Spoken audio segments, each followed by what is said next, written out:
Hi, my name is Kelly Cleveringa, and I want to welcome you to the IBS Secrets Revealed Summit. The purpose of what we are trying to create here is to provide answers and solutions to people who are struggling with IBS so you can learn how to de-bloat, how to make food your friend, and really how to get your life back. And today I am just so thrilled to have Heather Van Vorous. If I said it right, I hope so. I tried. Yeah, Ben Morris, you're close enough. Good.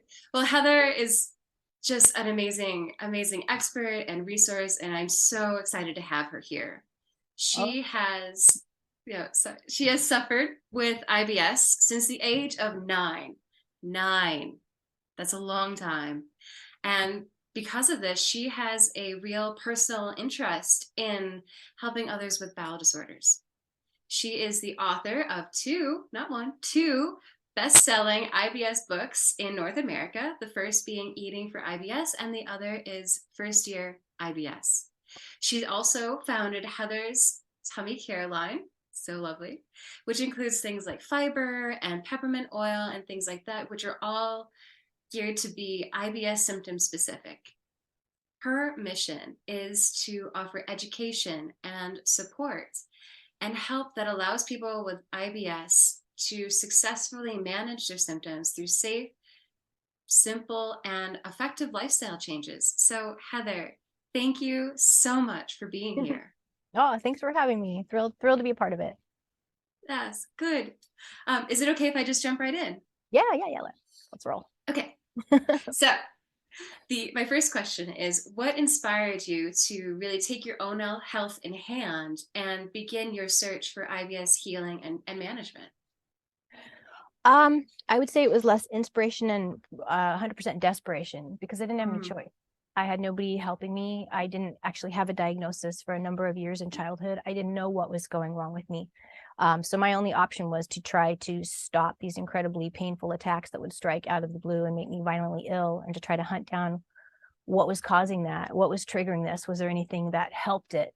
And that took quite a while, probably a good 10 years to figure that out on my own, and what helped me and what hurt me, and figure out what I needed to manage my own health on a daily basis, which actually kind of happened before I even had a solid diagnosis. I knew there was something wrong, obviously, but until I actually heard, IBS is what I have, it was almost after the fact. So I think, unfortunately, a lot of other people are kind of in that boat. They're trying to help themselves because nobody else is helping them. They're looking outward for help. They're going to doctors. They're asking for help, for tests, for some kind of diagnosis. And if they're lucky, they get a diagnosis, and that's it. If they're not lucky, they don't even get that much. So Yeah. I didn't really have a choice. Just figure out what would help Yeah. me, or be sick a lot. Mm. Yeah, and I really like that you touched on the fact that you're not alone. Like this is a pretty, unfortunately, it's a common thing in the IBS world is that that diagnosis just doesn't come fast enough or sometimes never, right? Or Depending on, sometimes ever, right? And it's such a yeah, super common problem. It's yes, really not that hard to diagnose. I don't know why it's still kind of dismissed and overlooked. And I mean, these are my experiences in the 70s. It's uh, horrific that 40 years later, this is still happening. It was yeah, horrifying enough 20 years later, when I was starting to deal with other people who had IBS and realizing I'm not all alone in this world. Wow, what a surprise. I thought I was. yeah, And everyone else should know that too. You're not alone. You're not struggling alone. And it's not a mystery diagnosis. There's a lot that can be done to help it. But I do feel like so many people are still in the dark with this and struggling to find out what on earth is going wrong with them. And then if they find out what's going wrong, how do you help it? Great to have a diagnosis. yeah, Now what do I do with this information so I can stop being sick and stop living a normal, healthy life? So yes, yeah, unfortunately, the frustration lives on. It's still, yeah. it's better than it was out there in the IBS world, but I don't think it's great. I agree with you. I Yeah. really do. And that's one of the reasons why I really wanted to bring everyone together to create this information space. Yeah, the So, more info, the better.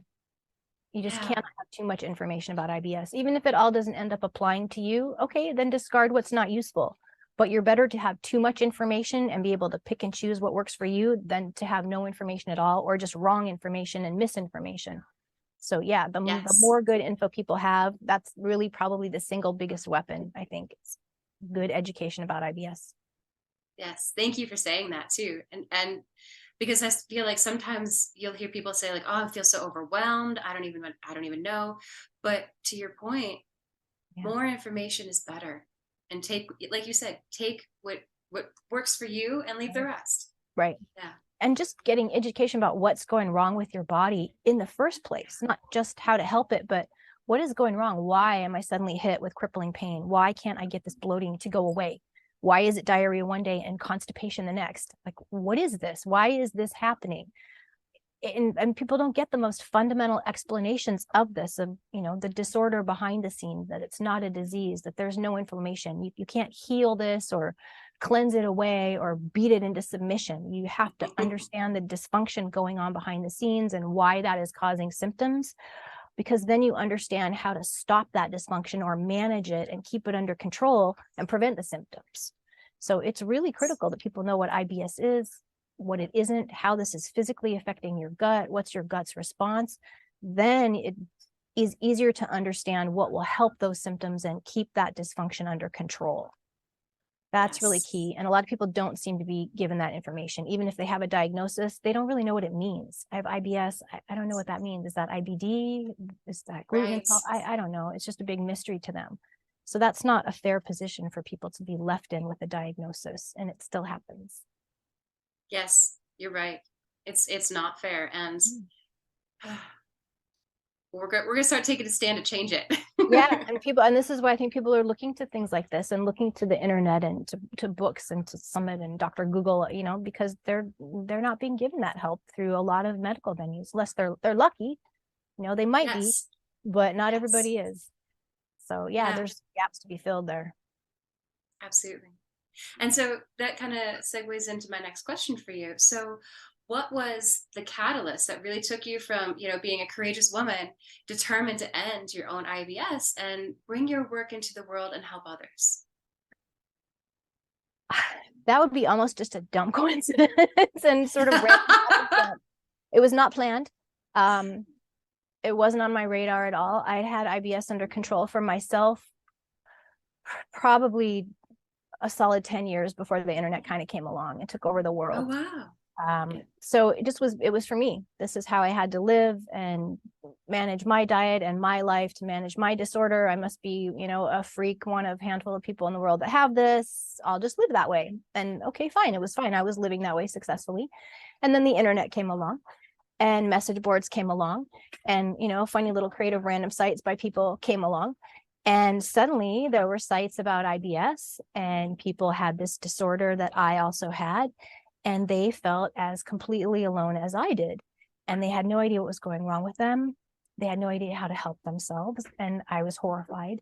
And also kind of thrilled to find sort of my community like, oh, I'm not the only one. There are other people out there. Wow. That's shocking and also comforting. And at the same time, appalling that they're in the same position I was when I was 9 years old. And now I'm 29 years old. How has nothing changed? So I just started posting on boards and telling people, email me and I'll tell you what has helped me. Here's what I eat and I don't eat, and here's what I found and what might help you. And it was just plain text email back then. And it grew to be a 200-page plain text email, and it started crashing people's mail servers. And so I threw it up on a website. So, here, just go to the link and here's what helped me. And I was getting feedback from people and adding on to that. And hey, somebody else found this as well, and starting doing more research into why this helped me and why it didn't. And it really just snowballed from there. It mushroomed into God knows how many thousands of people writing to me, ended up turning into a full-blown website that then became a book that then led to the second book that then launched products that I was talking about that had good research and studies on them, but people couldn't find, maybe not locally, maybe not even in America.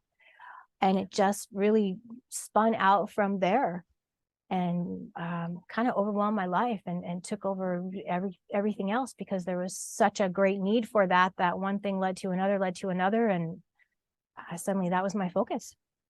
So Yeah. it wasn't planned. It was definitely happenstance. And that was really the late 90s when that started.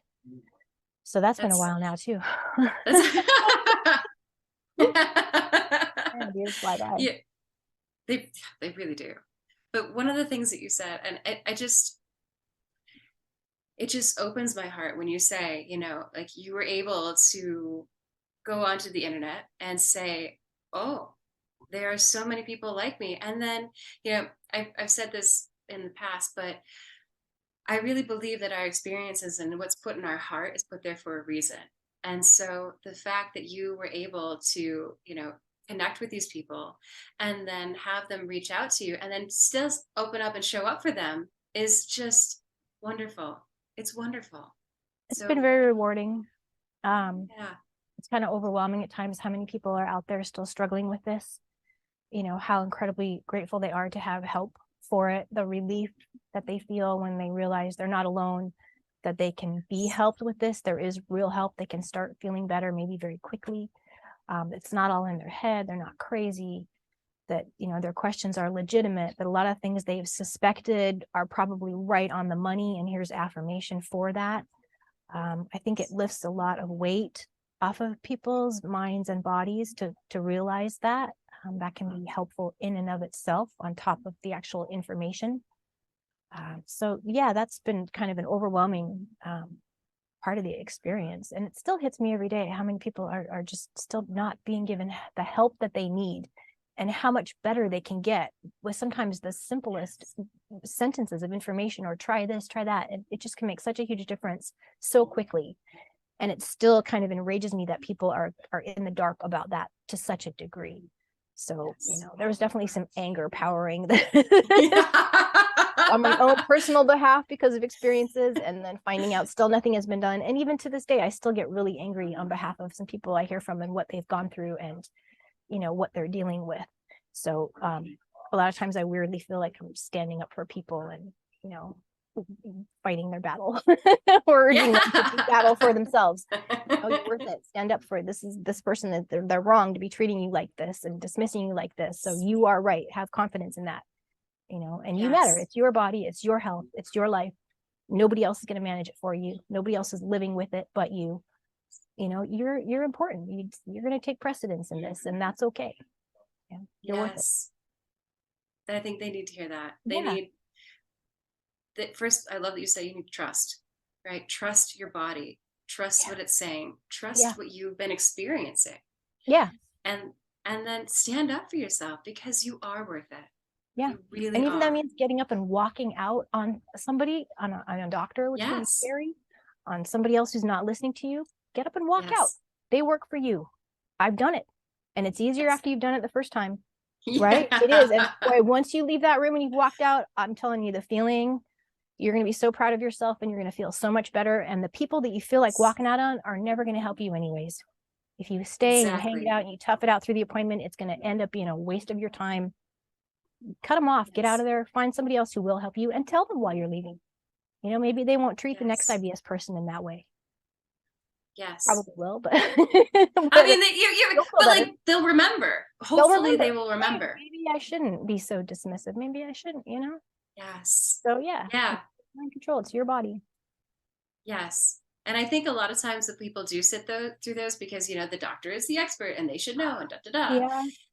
The trouble is like sometimes the doctor doesn't actually know. They don't know enough. Sometimes they don't care. Sometimes that's just, I don't know. It's inexplicable when I hear the things that people have gone through sometimes with their medical experiences and what they've been told and things doctors have said to them. I had a pediatrician tell me it's just pain. Oh, okay. I guess that's easier for you to say when you're not 9 years old and blacking out from the pain. I guess it's just pain. She didn't think it would kill me. So I guess you just don't care to deal with it. Thanks. Not a high opinion of that pediatrician all these years later. So no. Yeah. Sorry about that. No, that is okay. That is okay. There's a whole office going around me. So I'm trying to be quiet in my own little corner, but sometimes it's overwhelming. But yeah, you got to stand up for yourself. And I think especially women maybe are more afraid to do that. They don't want to be rude. God forbid you're rude to somebody. But it's not as rude as somebody not taking your healthcare seriously when you are seeing them for your healthcare problems. That's a lot ruder. I think so. And also better to be rude than sick. Well, and I would also say that in that scenario, it just reinforces those feelings of isolation and doubt, and just like you have to battle it alone because even this Exactly. provider isn't listening. Exactly. If I can't get this person to help me, well, God, who will? Maybe it really all is in my head. Maybe I am exaggerating and it's not that bad and I should just live with it. No, those are never things you should accept hearing from any kind of medical professional. No, Not worth because it. it is not worth it. And yeah, the potential and like the energy that I see locked away, and it's one of my drivers to really just show up and help these people unlock it and show them that they can, that Yeah. there's so much beauty still in life beyond the symptoms, beyond, once you're able Yeah. to manage it and get it under control, Yeah. life's amazing Right. on the other side. And they should be able to live a happy, healthy life. They should have a good life. Yes, To be able to eat they good food deserve and it. travel and see their friends and family and go to school or, have the whatever career they want. IBS should not prevent them from being able to do that. That's not an acceptable outcome. No. So yeah, 100% agree with you. Yes. I love that we're on the same page with this. Like, I like it and fiery. Yeah, I know, right? I'm getting all fired up. I am. I can feel my cheeks all hot. But it's only because you care so much. We care Yeah, so much. it's really hard not Yeah. to. It is. It is. I don't know how you is. could do it. So because obviously what it's like to live with this, um, it gives you this unique perspective to help teach other people how to live with it. And so what are some of your like fundamental principles to live well with IBS? Ooh, lots of information there. Number one, make sure you have IBS. Get a good diagnosis so you're not in the dark. So just right off of the bat there, make sure you have the proper diagnosis. They've ruled out all the things that can mimic IBS: inflammatory bowel disease, celiac, diverticulitis, colon cancer for women, OBGYN issues. There's a laundry list. But you want to get to where you think, yeah, they've ruled all these things out. I know I've had the test and I know that my symptoms fit what's called the Rome criteria. So IBS is not just a blanket diagnosis of we can't find anything wrong with you. I don't know. I guess you have IBS. That's not acceptable. There's hardcore diagnostic criteria for IBS. It has to be lower abdominal pain or discomfort. There's a spectrum in association with bowel dysfunction, diarrhea, constipation, alternating, bloating and gas are strong supporting symptoms. Upper GI symptoms are not vomiting or chronic nausea. It should be chronic but intermittent, not just nonstop 24/7. Constant nonstop diarrhea, constant nonstop abdominal pain.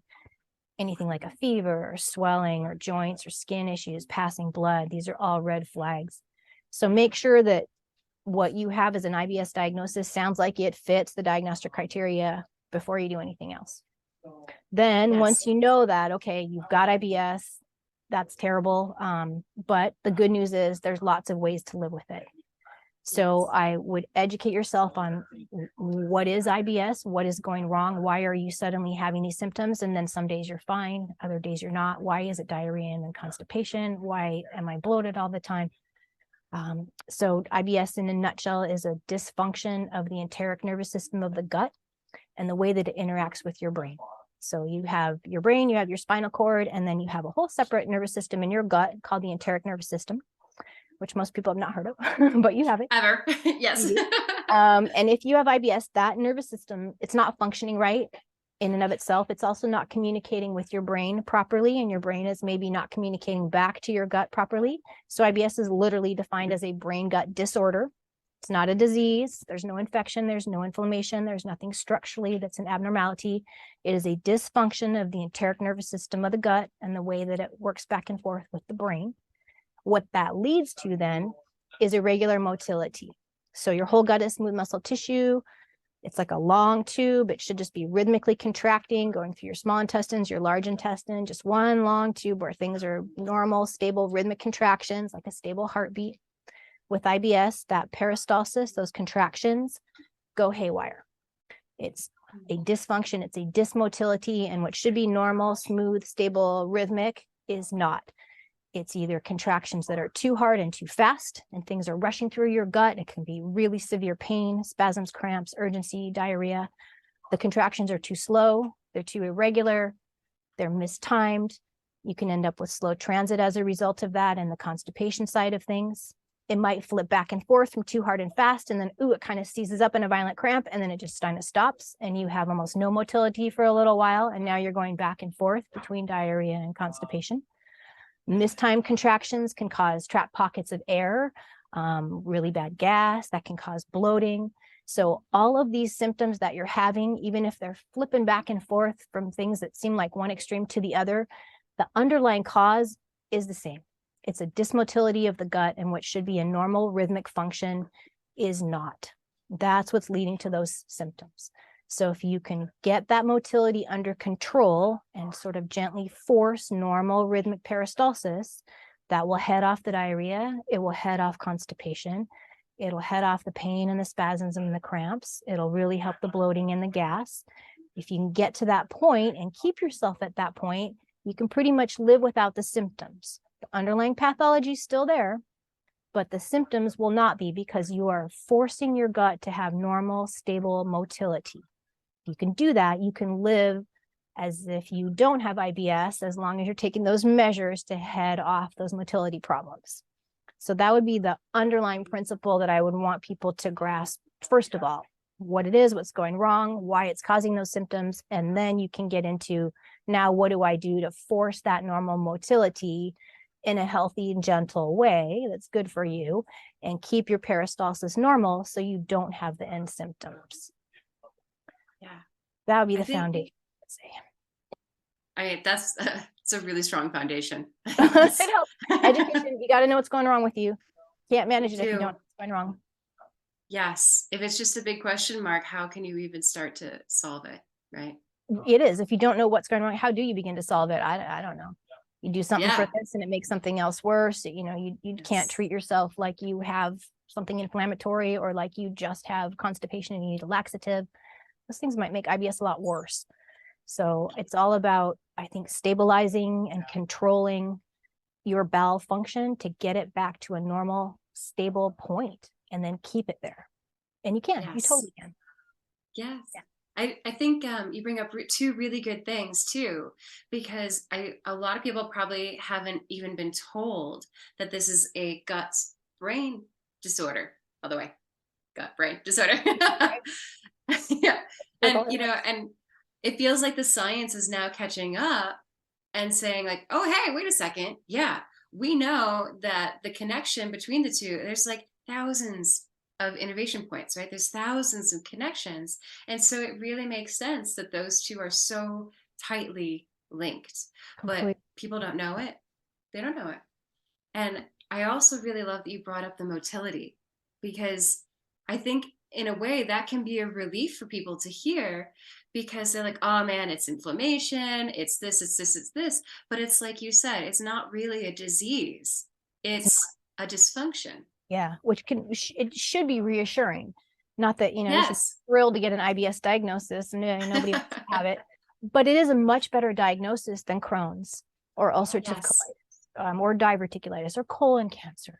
You know, it's a far easier disorder to manage. It's not a disease. You're not going to ever end up on the big guns drugs that the IBD people might end up on, steroids, you know, chemotherapy drugs poor folks end up on, immunosuppressant therapies. You're never going to need to be, you know, hospitalized for surgery for it. They're never going to be removing lengths of your colon. It is not going to affect anything outside of your gut. So there's so many different worries that you don't have on your plate with IBS that you don't have to worry about. It's much simpler in that regard, much easier to manage in that regard, and also just much less of a threat to your health in terms of the things that could cause those same symptoms. So it should be a relief in a way for people to get an IBS diagnosis, but only if that's then followed up with ways that let them manage those symptoms. Yes. Yes, absolutely. Not just like, here you go. Yeah. Aren't you lucky? You have IBS. Bye. Yeah, it's not colon cancer. Good for you. You know, good luck. That does put in a good spot. So yeah, but you're right. It's huge that it's a brain gut disorder, that it's a dysfunction. I don't know why people aren't being given that information. And also then have it stressed to them. This doesn't mean you're crazy. This doesn't mean that it's all in your head. Sometimes people hear the brain gut part of it and they think, well, the brain, but well, then it must be psychosomatic, or everybody's telling me I'm too stressed out and I need to relax. That is not what that means at all. You could be the happiest, calmest, most laid back person in the world. You just won the lottery. Everything is going great. You could still have a brain gut disorder and have IBS and have violent symptoms. So this doesn't mean it's all in your head or that you're crazy or you are imagining it. You're not. No, they're real. Yeah. That one drives me nuts. Yeah. Yeah. I could see easily how people would make that leap to say like, oh, it's just in my head. I just need to fix it. No, it's part of the equation. It's part of it. Particularly since for so long, so many people were told IBS was psychological. That would literally be a part of their diagnosis. And now you need psychotherapy. No, it is not a psychological problem. You don't just need to relax. It's a brain gut disorder. That doesn't mean there's something wrong with your thought process or your emotions. So yeah, it's not in your head. It's not psychological. It's a physical disorder of the gut and the way it communicates with the brain, but it's still a disorder of your gut. It's not just your brain. Yes. So yeah, it's not your fault, in other words. That is really important to hear. You didn't do anything wrong. It is not your fault. It's not your fault. You're not causing it. You can't make this go away by your thoughts and not worrying about it. That doesn't work. It can help to be less stressed out. Stress is a trigger, but again, you can be totally stress free. You can still have IBS. Yes. Yeah. Oh, such good information. So I'm gonna move on here just a little bit and say, so your work has been cited for excellence by the Dutch IBS Association and also presented to the European Association for IBS. Like, that is amazing. That's amazing. How did this come about? Yeah, honestly, they just contacted me and told me that. And this was quite a few years ago. I think it came about from a Dutch book reader and customer that I was communicating with who had an in with them. And it had to do with her, but I just got an email one day and she let me know that had happened. So, that's so cool. I didn't have any more control over it than that. We're still kind of in touch. I'd actually love to visit Holland one day and see her. Oh, amazing. But sometimes things just fall out of the sky on me with IBS, and that was kind of one of them. I still think it's amazing that it happened, right? Yeah. And crazy. I think it's a true testament to the impact that you can have when you share your story. Oh, you have no idea who it's going to reach, how far that's going to go, all the ripples that extend from that. And with IBS worldwide, which also seems just crazy, but it's not. I hear from people everywhere, not just the US, not just North America, all over. Yeah. So yeah, stop hiding, everyone. Share your story. Right? And the internet, I think, has just been foundational for that people can get out there anonymously and find other people. I really think that's been key to getting so much information and help available to people. Yeah. That's made a huge difference. Very different than having to go to a library and research something, but being able to reach out and find communities of help, patient-oriented help sites, not just the medical information, but that there's other people going through this. Yes. And sometimes it's just the things that seem, not silly, but just the tiny little things and how you live your life that can make the biggest impact. For IBS, that might be a bigger impact than a prescription medication. It might be something, that sounds so minor and frivolous and trivial, but really isn't. It can have a big impact. And sometimes you just have to learn that from other people who are going through the same thing that you are day after day. What worked for them might well be the magic trick for you. Yes. Yeah. And I think it's also good to hear this because a lot of people are embarrassed to talk about it, and being anonymous on the internet helps that. Right? You're not face to face. It's not your real name. That helps tremendously. I think being able to do things anonymously. Yeah, it does. Just don't let that the perks into your friends and family. It's harder to not let them know what's going on, even though it's embarrassing to talk about. It's more helpful in the end, I think, if the people close to you know what you're dealing with and here's why I can't go to that restaurant you want to go to, or here's why I can't get up early and go do this event with you, or this isn't a good fit for me today. I'm having a rough day. or maybe special things. If we take a trip together, I'm going to need some special considerations just to keep managing my IBS. The more that people are close to you know that and are aware of it, the more they can help you out. And they'll understand, if they love you, they're your friends and family, they're going to want to help you. They're going to want to be with you regardless of what that takes. So I would share the information with the people that you need to help you personally. Yes. Yeah. And I would even add that, go ahead. I said you don't have to tell the world, but but tell the folks that matter to you that you're going to see all the time. Yes. And what I would add to that is that they probably already have an idea anyways. Like, you think you're being sneaky, but they know something's not right. Wrong, right? They might not know what, but they know that you're disappearing into the bathroom, or they know that you just don't eat when you go certain places, or that you just can't commit to certain events. Yeah, they know. So it can actually be easier for you if they literally know what's going on. You can get more help that way. I think they'll be more supportive and understanding. And really, the more explicit information you can share with them in terms of what you need to do to manage symptoms, the easier it's going to be for them to interact with you and to choose activities or restaurants or times of day or places to go that, help keep you healthy. So I would say it'll make your life easier to share with people that you're close to instead of trying to hide it from them. Yeah. Yeah. And I think this also contributes to that loneliness, because you do want to like hide it from them. But at the end of the day, the people who are closest to you love you. They want to spend time with you. Yeah. They want to know what's going on with you. And if you don't communicate, sometimes they can take it personally and it can take a toll on your relationship. So this is bigger than just having a conversation about poop. It is. And it's not going to change. IBS doesn't usually go away. It's something that you're going to have moving forward, probably the rest of your life. You might also be surprised when you tell people to get the response, "Oh my God, I have IBS too." Or my mom has IBS, or my sister has IBS. That's what will really astonish people if they open up a little and start telling people, friends or families or coworkers. I think you'd probably be staggered by how many people in response will know what that is, will understand it, and will know somebody else who has it. Maybe even your own family. You might not find out until you open up that somebody you've known your whole life also has it. They just never told you. So I wouldn't be surprised to find out there's a lot more support and also a lot more kind of co-sufferers around you than you had any idea existed. I'm still surprised. It just blows my mind sometimes, just on business calls to like the phone company, and it'll be, "This is Heather's Tummy Care. What do you do?" "We help people with IBS." "Oh my God, I have that. My sister has that." And it will just devolve into this conversation about IBS that started out about phone lines. It happens all the time. It's crazy. You are so not alone. You're not even remotely alone. You just don't know all these other people around you have the same problem because nobody's talking about it. Yes. So yeah, you are totally not alone. Yeah. And we're going to change. It needs to change. Like, this is. Hopefully it is, at least a little bit at a time. I don't It's better than it was, I think. Certainly there's more information and more help, and hopefully people are getting more comfortable talking about it. I don't know. Yes. Yeah. Yeah.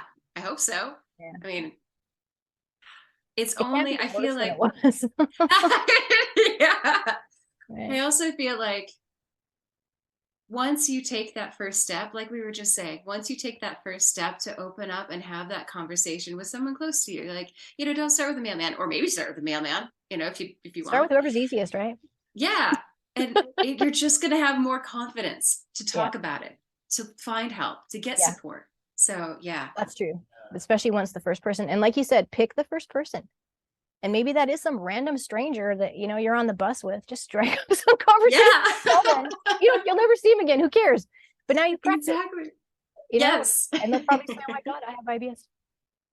Or start with the person closest to you that will give you the response and the respect and the help and assistance and care that you need. And then that will give you the courage to maybe tell the next person. And eventually, if you tell enough people, you're just not going to care.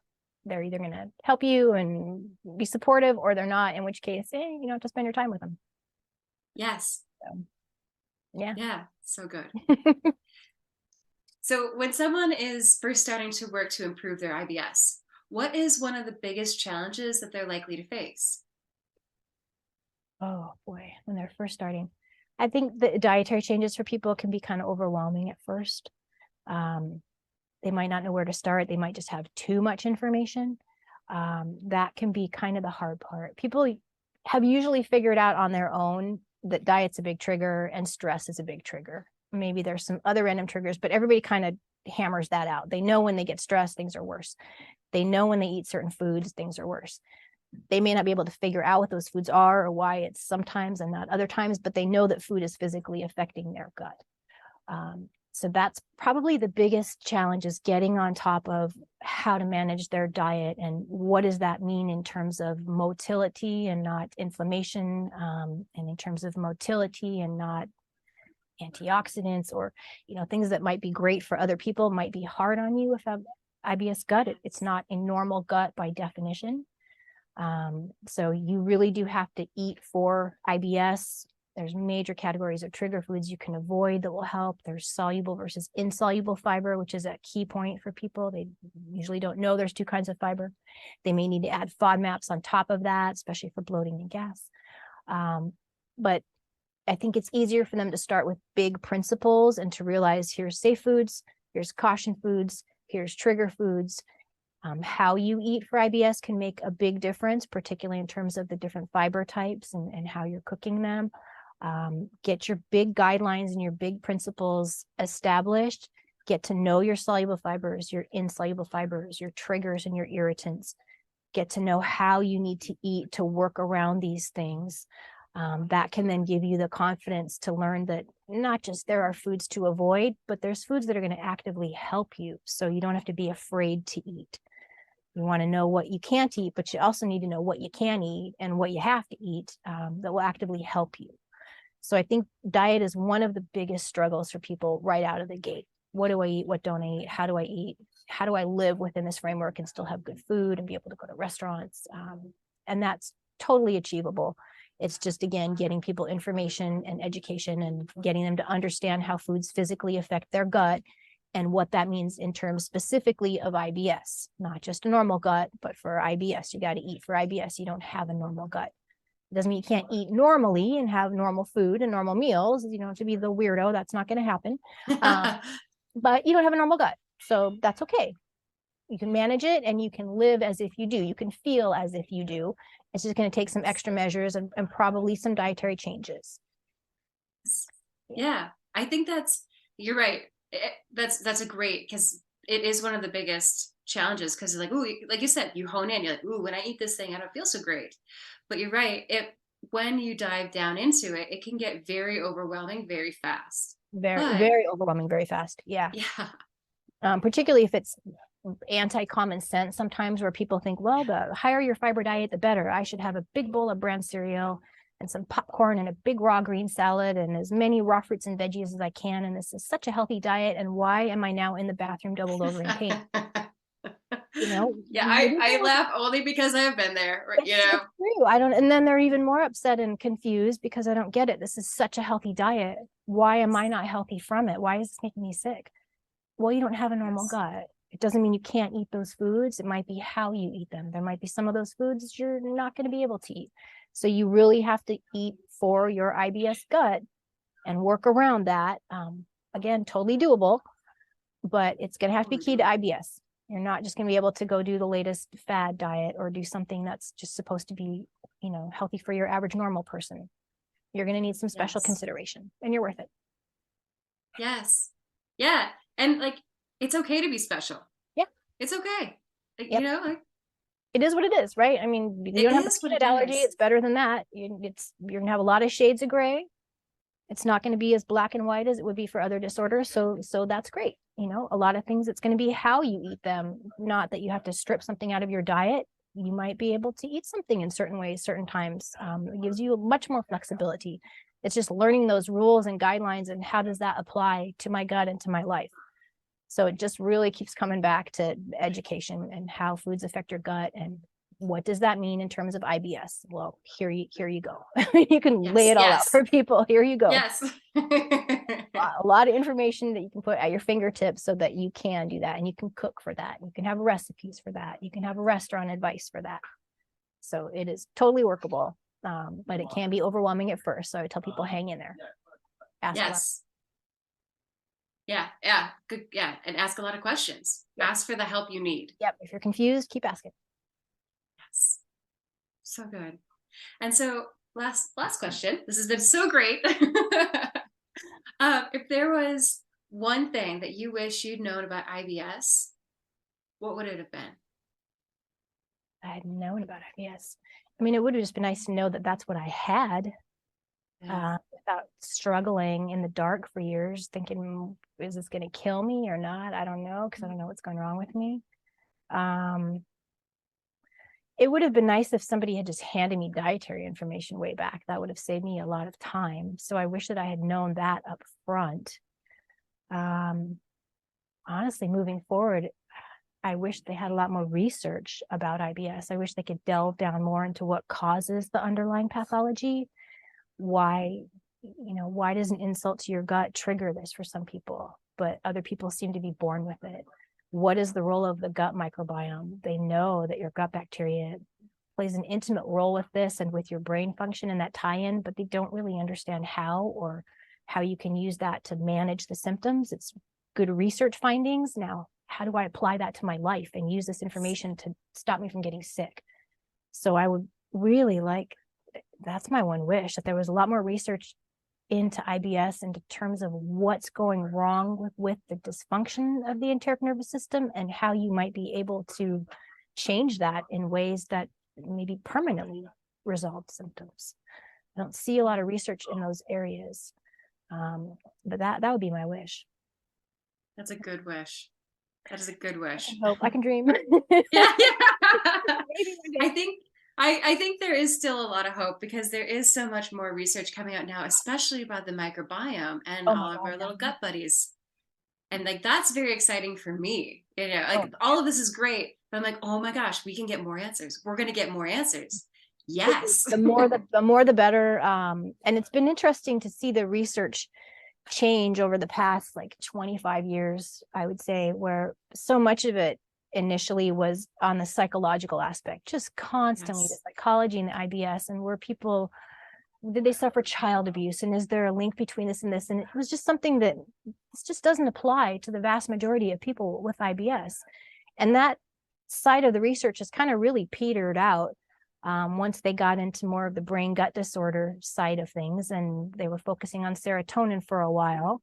And then that's sort of kind of petered out as well with the gut microbiome focus. And now there's so much going on in that. I don't even know where to begin. I think that it's going to lead them to a lot more answers, but it's been rewarding to see it shift from like a mental psychological thing to like a hardcore physical gut disorder, which I think so many people with IBS intuitively know. They just know that's what's going wrong with them. This is not in their imagination. They've had a happy childhood. There's no psychological problems. They're not depressed. It's their gut, focus on my gut. So I hope they keep moving forward in that direction. I hope it leads to some approaches that aren't just new drugs coming out, because they really don't have a good track record with those. But yeah, I mean, how do you physically manage the enteric nervous system of the gut and get it back to a normal functioning point day in, day out, and keep it there? That would be my wish for the research side of things. Yeah. That's a good wish. I love that. I mean, that or just a magic cure. You know what? Yeah. If there's a pill that's just like, or like, a wand. Yeah, like, right, there we go. You're good. I wish for anything. There's my number one wish. My dream wish and my reality wish are two different things. Maybe someday. Yeah. You never know. Who knows? And so, I mean, you have been so fabulous sharing your knowledge, sharing your experience. And I know that you have a free gift that you would also like to share. We do. We have a printable diet cheat sheet for people. You can download it and print it. It's literally formatted at high resolution, so it can print out nicely. It's something people like to stick on their fridge or carry with them. That'll give you your safe foods, your soluble fiber category, caution foods, your insoluble fiber, what people think of as fiber, the roughage. Kind of universal triggers tend to be high fat, GI stimulants, which your gut overreacts to, or GI irritants. And then how to eat. How do you take these lists of safe foods, caution foods, trigger foods to try to avoid and make a meal out of that. How do you safely incorporate the things you need to eat that might upset your gut? How do you work around the things you can't eat? How do you directly address symptom specific problems? What's the best approach for pain or spasms? What's the best approach for diarrhea, constipation? Because for IBS, it can be the same. It's about regulating motility and keeping it consistent. So the same dietary changes help both extremes. What is IBS and what isn't it? There's a nice little compilation there of here's what's going wrong with your gut and here's what's not going wrong with your gut. Things that can help and things that you might have suggested to you that will probably hurt instead. So it's a really helpful 2-page cheat sheet that will just jam a lot of information into people's hands and literally keep it at their fingertips so they can refer to that and go, God, what's on my safe food list? I got to eat something that's really safe. I'm in trouble. What's on that list? Or was this something I needed to avoid? Let me look at that again. So it's a cheat sheet.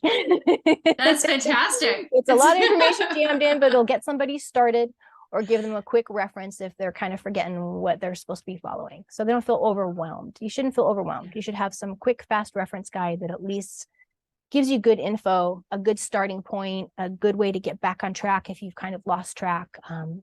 Something to start from and build on, and that gives you the confidence that there are things you can eat that will help. And here's what's probably going to hurt, and how do you work around that? And you can. Yes. Yeah. Thank you. Thank you for offering that. That's just so valuable. Okay. Yeah. Don't give up good food. You don't have to. Yes. Yes. Yep. Yes. Food fear is real, can be real. It can totally impact IBS. And it's a two-way street. You're afraid to eat because it might make you sick, and then you get sick, and now you're more afraid to eat. And sometimes people are so afraid to eat, the stress and worry about it makes them sick, and they haven't even eaten. Just that. Yeah. It's a horrible situation to be in, and it's completely real. Happens probably almost everybody with IBS. They have had that happen at least once. I am so afraid to eat this. I'm so worried about it, and then I'm sick anyways. Just from the stress or the stress of leaving their home sometimes will get people as well. Yes. That's another big trigger. So worried about getting sick when they leave the house, they get sick before they leave the house, and now they can't leave the house, and it's a vicious cycle. So that's a cycle you can break too. Not just the fear of food, but the fear of leaving your house. Yeah, that can all be broken, get you in a much better place regardless. Get your life back. That's right. Absolutely. Get you out of the house, get you eating. Yeah. It can get better. It will get better. It's going to get better. Yeah, absolutely. Don't accept that it won't, or somebody telling you that it can't. This is not your new normal. You do not just have to live with this. No, those are the people you just get up and walk out on. Don't believe that. It's not true. No. So prove them wrong. And like you said before, you are worth it. Yeah, you are. Worth it. Totally worth it. 100%. Yep. Yes. I'm behind you. Yeah, me too. Yeah. Right. You got two fiery gals behind you. That's right. We're mad. We're channeling it. Yeah. So Heather, thank you again from the bottom of my heart for being here. It's just been such a pleasure to speak with you and have you share. Thanks for having me. It was delightful. Yes. Good. And then so to the listeners, thank you for being here. I hope you took away some really good things. I hope you feel more empowered to, get your life back. We keep saying it, but really get your life back. Yeah. Because it's so great on the other side. Yep. So power. Yes. So listen, keep listening. So we've got more things coming up for you. You're going to learn more tips and tricks on other ways to start managing, especially the brain gut connection, and how you can make quick little turnarounds to help you manage like some fear and stress, like in a really quick way, so you can move forward. So stay tuned. Thank you for being here, and we'll see you tomorrow. Bye.